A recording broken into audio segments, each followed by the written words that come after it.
આજથી આશરે 1 વર્ષ પહેલાં cyber crime police station Junagadh રેન્જના જે સરકારી ઈમેલ આઈડી છે એ ઈમેલ આઈડીનો ઉપયોગ કરી અને બેંકોને એવું મેલ કરવામાં આવ્યું કે ફલાણા અકાઉન્ટ જે છે એના પર કોઈ સાયબર ક્રાઇમની ફરિયાદ નથી, એટલે એને ખોલી દેવા અને એ પૈસા બીજા અકાઉન્ટમાં ટ્રાન્સફર કરી દેવા. એટલે એના ઉપર અમારા બેંક સાથેના રિલેશન હતા અને બેંકવાળાએ અમને પૂછ્યું કે ભાઈ આ રીતે તમે કોઈ મેલ કરેલું છે. તો ત્યારે એ આખી વસ્તુ અમારા સામે આવી. તાત્કાલિક અમે એમાં અમારા સુપ્રિય અધિકારીઓને ધ્યાને મૂકી અને ઉપરી અધિકારીની સૂચનાથી અમે એમાં જાણવાજોગ દાખલ કરીને તપાસ ચાલુ કરી. કેમ કે આવા ટાઈપનું કોઈ મેલ અમે કરેલું નહોતું અને જે અધિકારીના નામે મેલ કરવામાં આવ્યું હતું એવા કોઈ અધિકારી અહીંયા ભૂતકાળમાં કાં તો અત્યારે કોઈ ફરજ બજાવતા નથી.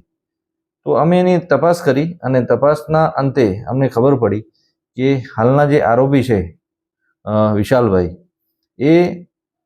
એમને પોતાના લેપટોપમાંથી આ ઈમેલ કરેલા હતા બેંકને અને એ ઈમેલના આધારે બેંકમાં એકાઉન્ટ ઓપન કરવા માટેની એમને લેટર નાખેલા હતા. હવે એ જે એકાઉન્ટ્સ હતા એ લગભગ 74 લાખ રૂપિયા જેટલા રૂપિયા જે ફ્રોડ મની હતી એને રીઓપન કરાવી અને બીજા અકાઉન્ટમાં નાખવા બાબતેના એ લેટર્સ હતા.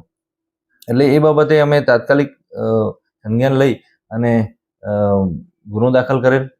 આ જે આરોપી છે વિશાલ, એને બહુ સાયબરના જાણકાર છે અને અમદાવાદ સિટીમાં રાણી પોલીસ સ્ટેશન અને 1-2 બીજા પોલીસ સ્ટેશનોમાં સાયબર વોલેન્ટિયર તરીકે એ મદદ પણ કરતા હતા.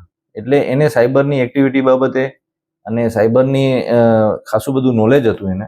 એટલે એ નોલેજનો એમને ગેરઉપયોગ કરેલો અને પોતે પકડાય નહીં એના માટે અહીંથી મુંબઈ ગયા. મુંબઈ જઈને એક કારખાનાના મજૂર, જે કર્મચારી વર્ગ હતો ત્યાંનો કારખાનામાં કામ કરતો એક મજદૂર હતો, એના મોબાઈલનું વાઈફાઈ પોતાના લેપટોપમાં કનેક્ટ કર્યું અને પછી બેંકને મેલ કરેલા. એટલે કે ક્યારે પણ ભવિષ્યમાં તપાસ થાય તો એ પકડાય નહીં. પરંતુ અમે એની બહુ ઊંડાણપૂર્વક તપાસ કરેલી અને તપાસના અંતે અમને ખબર પડી કે મુંબઈથી એનો વાઈફાઈ આવે છે અને ત્યાંનો નેટનો ઉપયોગ થયું છે. અમે ટીમ મુંબઈ, એક પીએસઆઈ અને 4 માણસો એક ટીમ બનાવી અને મુંબઈ મોકલેલા અને મુંબઈથી અમે એ મજૂરને પૂછપરછ કરી, ત્યાં જઈને સઘન પૂછપરછ કરી. એના અંતે અમને ખબર પડી કે એ મજૂર અભણ છે, એને કંઈ ખબર પડતી નથી.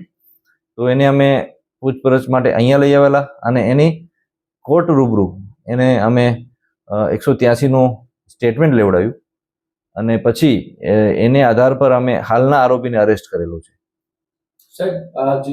એવી જ છે હાલમાં. તો અમે તપાસ એની ચાલુ છે, કેટલા એને બીજું કંઈ કરેલું છે બાબતે તપાસ ચાલુ છે.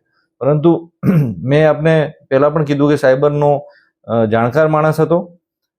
4 અકાઉન્ટના પૈસા એને રીઓપન કરવા માટેના લેટર્સ નાખેલા હતા અને એક અકાઉન્ટમાં ટ્રાન્સફર કરવા માટે એને લખેલું હતું તમામ લેટરના અંદર.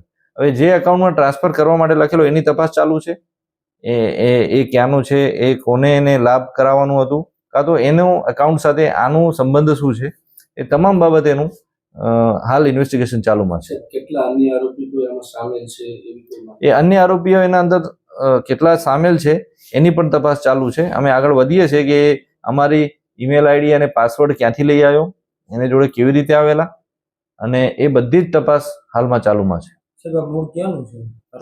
આરોપી મૂળ અમદાવાદનો છે. સર, અત્યાર સુધી બીજા કોઈના આઈડી હેક કર્યા એવું સામે આવ્યું છે? એ તપાસ ચાલુ છે. અમે એના મોબાઈલ ખંગોળીએ છીએ અને મોબાઈલને અમે અમારા સિસ્ટમ જે છે સાયબર ક્રાઇમના એના પર ચડાવીને પણ અમે જોઈએ છીએ કે બીજા કોઈ મળે તો આપને જાણ કરવામાં આવશે.